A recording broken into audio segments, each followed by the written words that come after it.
தொலைக்காட்சியின் பிரதான செய்திகள். முதலில் தலைப்புச் செய்திகள். நினைவேந்தல்களை தடுத்தால் தமிழரின் போராட்ட உணர்வு தீவிரமடையும், எச்சரிக்கை விடுக்கும் விக்னேஸ்வரன். யாழில் மர்ம பொருட்களுடன் நபரொருவர் கைது. மஹிந்த ராஜபக்ஷ கட்சியின் யாழ்ப்பாண முக்கியஸ்தர் ஒருவர் மாயம். அரசு வேலை தருவதாக கோடிக்கணக்கில் இடம்பெறும் பண மோசடிகள். யாழில் குழந்தை பிரசவித்த சிறுமி தொடர்பில் மறைக்கப்படும் உண்மைகள். கனடாவில் 5 மாகாணங்களுக்கு எச்சரிக்கை விடுப்பு. முள்ளிவாய்க்கால் கஞ்சி பரிமாறிய குற்றச்சாட்டில் 3 பெண்கள் உட்பட 4 இரவு வேளையில் மிக மோசமான முறையில் காவல்துறையினரால் கைது செய்யப்பட்டமையை கண்டித்து தமிழ் மக்கள் தேசிய கூட்டணியின் தலைவரும் யாழ்ப்பாண மாவட்ட நாடாளுமன்ற உறுப்பினருமான நீதியரசர் சி.வி. விக்னேஸ்வரன் கொழும்பிலிருந்து கண்டன அறிக்கையொன்றை வெளியிட்டிருக்கின்றார். குறித்த கண்டன அறிக்கையில் இரவில் ஆண் காவல்துறையினரால் அநாகரிகமான முறையில் பெண்கள் கைது செய்யப்படுகின்றார்கள். நம் நாடு எங்கே போகின்றது? 2009ஆம் ஆண்டு மே மாதம் 18ஆம் திகதி இறந்தவர்களின் நினைவாக கஞ்சி வழங்கிய சில பெண்கள் காவல்துறையினரால் வலுக்கட்டாயமாக முரட்டுத்தனமாக கைது செய்யப்பட்டு அவர்களது வீடுகளில் இருந்து அழைத்துச் செல்லப்பட்டுள்ளனர். இவ்வாறு கஞ்சி வழங்குவது ஆரோக்கியமற்றது என நீதிமன்றத்தில் காவல்துறையினர் உத்தரவு பெற்று அவ்வாறு விநியோகிக்க தடையுத்தரவு வாங்கியுள்ளனர் என தெரிகின்றது. அப்படியானால் பொது சுகாதார அதிகாரி மூலம் அல்லவா அந்த உத்தரவை பெற்றிருக்க வேண்டும்? காவல்துறையினர் எதற்கு?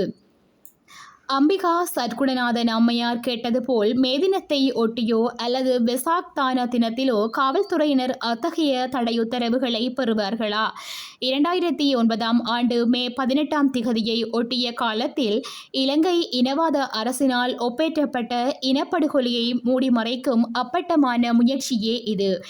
இத்தகைய தேவையற்ற கபடத்தனமான மூடிமறைப்பு செயல்களை இலங்கை நாடும் அதன் அரசும் எந்தளவுக்கு மேற்கொள்கின்றனவோ அவ்வளவுக்கு அதிகமாக இறந்தவர்களை நினைவுகூர்ந்து சுயநிர்ணய உரிமைக்கான போராட்டத்தை முன்னெடுத்து செல்வதில் நமது மக்கள் மிகவும் உறுதியாக இருப்பார்கள். கைதானவர்களுக்கு எதிரான அறிக்கைகளை திரும்ப பெற்று நெருக்கடியில் இருக்கும் அந்த பெண்கள் உட்பட அனைவரையும் விடுவிப்பதற்கான உத்தரவை அதிபர் வழங்குவார் என நம்புகிறேன். 2009ஆம் ஆண்டு மே 18ஆம் திகதியை எனது தமிழ் சகோதரர்கள் கூடுதலான உற்சாகத்துடனும் உறுதியுடனும் நினைவு கூறுவார்கள் என குறிப்பிடப்பட்டுள்ளது. யாழ்ப்பாணம் வேலணை சாட்டி கடற்கரை பகுதியில் இருந்து சுமார் 3 கிலோ வெடிமருந்துகள் உள்ளிட்ட வெடிபொருட்கள் மீட்கப்பட்டுள்ளதுடன் அவற்றை உடைமையில் வைத்திருந்த குற்றச்சாட்டில் நபரொருவரும் கைது செய்யப்பட்டுள்ளார். மீட்கப்பட்ட வெடிபொருட்களையும் கைது செய்யப்பட்ட நபரையும் மேலதிக சட்ட நடவடிக்கைக்காக ஊர்காவற்துறை போலீசாரிடம் ஒப்படைக்கப்பட்டுள்ளது. ஊர்காவற்துறை நீதவான் நீதிமன்றத்தில் ஆஜர்படுத்தி மேலும் தடுத்து வைத்து விசாரணை செய்வதற்கு போலீசார் கோரவுள்ளதாக தகவல்கள் தெரிவிக்கின்றன. ஊர்காவற்துறை போலீஸ் பிரிவிற்குட்பட்ட சாட்டி கடற்கரை பகுதியில் வெடிபொருட்கள் காணப்படுவதாக 12ஆம் திகதி போலீஸ் விசேட அதிரடி படையினருக்கு கிடைக்கப்பெற்ற ரகசிய தகவலின் அடிப்படையில் சம்பவ இடத்திற்கு விரைந்த விசேட அதிரடி படையினர் 3 கிலோ 145 கிராம் வெடிமருந்துகள், RPG எறிகணைகள் 8 மற்றும் 60 mm மோட்டார் எறிகணைகள் 12 என்பவை மீட்கப்பட்டமை குறிப்பிடத்தக்கது. மீன்பிடி தேவைக்கு குறித்த வெடிபொருட்கள் உடைமையில் வைத்திருந்ததாக போலீசாரின் ஆரம்பகட்ட விசாரணைகளில் தெரியவந்துள்ளது. மஹிந்த ராஜபக்சவின் ஸ்ரீலங்கா பொதுஜன பெரமுன கட்சியின் யாழ் வட்டுக்கோட்டை தொகுதி அமைப்பாளரை காணவில்லை என தகவல் வெளியாகியுள்ளது. இவர் கடந்த 5 தினங்களாக காணவில்லை என அவரது மனைவி வட்டுக்கோட்டை போலீஸ் நிலையத்தில் முறைப்பாடு செய்துள்ளார். வட்டுக்கோட்டை பகுதியை சேர்ந்த திரிலோகநாதன் என்பவரே இவ்வாறு காணாமல் போயுள்ளதாக அவரது மனைவியார் தெரிவித்துள்ளார். இதேவேளை மொட்டு கட்சியின் தீவக தொகுதி அமைப்பாளர் வெளிநாட்டிற்கு அனுப்பி வைத்ததாக யாழ்ப்பாணத்தை சேர்ந்த இளைஞன் ஒருவரை ஏமாற்றி 9,50,000 ரூபாவை மோசடி செய்த குற்றச்சாட்டில் யாழ்ப்பாண போலீசாரால் கைது செய்யப்பட்டுள்ளார். சுகாதார அமைச்சு உள்ளிட்ட பல அரசு நிறுவனங்களில் வேலை வழங்குவதாக உறுதியளித்து பல கோடி ரூபாய் மோசடி நடவடிக்கை இடம்பெற்றுள்ளதாக தகவல்கள் வெளியாகியுள்ளது. இந்த மோசடி தொடர்பில் விசாரணை நடத்தப்படவுள்ளதாக குற்றப்புலனாய்வு திணைக்களம் நேற்றைய தினம் நீதிமன்றத்திற்கு அறிவித்துள்ளது.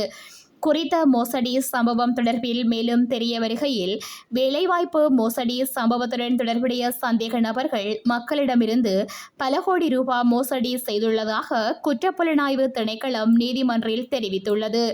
கண்டி பின்னதுவ ஹேவா அம்பிட்டிய பகுதியை சேர்ந்த ரஞ்சித் அனுர என்ற நபரே இந்த மோசடிகளை மேற்கொண்டுள்ளதாக தெரிவிக்கப்படுகின்றது.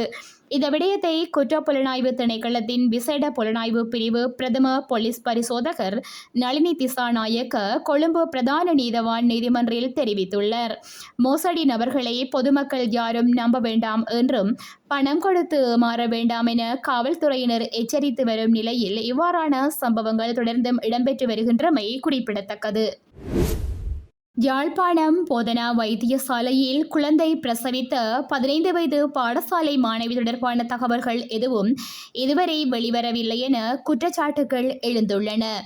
அத்துடன் மாணவி தொடர்பில் தகவல்கள் மறைக்கப்படுகிறதா என்ற சந்தேகங்களும் எழுந்துள்ளதாக சமூக ஆர்வலர்கள் தெரிவித்துள்ளனர்.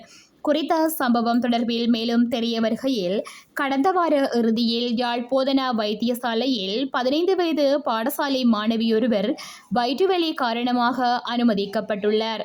இந்நிலையில் அன்றிரவு குறித்த பாடசாலை மாணவி குழந்தையொன்றை பிரசவித்துள்ளார். இதனையடுத்து குழந்தை பிறந்த நிலையில் குழந்தையை விட்டு குறித்த பாடசாலை மாணவியும் அவரது தாயாரும் வைத்தியசாலையை விட்டு தப்பிச் சென்றதாக தகவல்கள் வெளியாகியிருந்தன.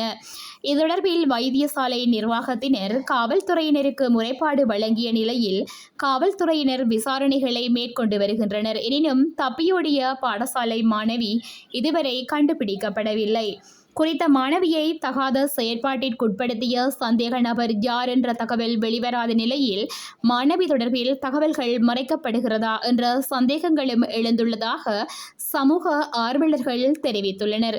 இந்நிலையில் பாடசாலை மாணவி வடமராட்சி கல்வி நிலையத்திற்குட்பட்ட பாடசாலையொன்றில் கல்வி கற்றதாக தகவல்கள் வெளியாகியதோடு இதுவரை கல்வி திணைக்கள அதிகாரிகள் எந்தவித தகவல்களையும் பெறவில்லை என குற்றச்சாட்டும் ஒன்று முன்வைக்கப்பட்டுள்ளது.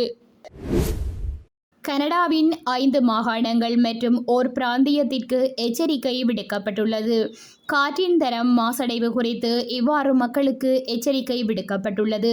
கனடாவின் மேற்கு பகுதியில் நிலவி வரும் காட்டுத்தீ பரவுகை காரணமாக இந்த எச்சரிக்கை விடுக்கப்பட்டுள்ளது.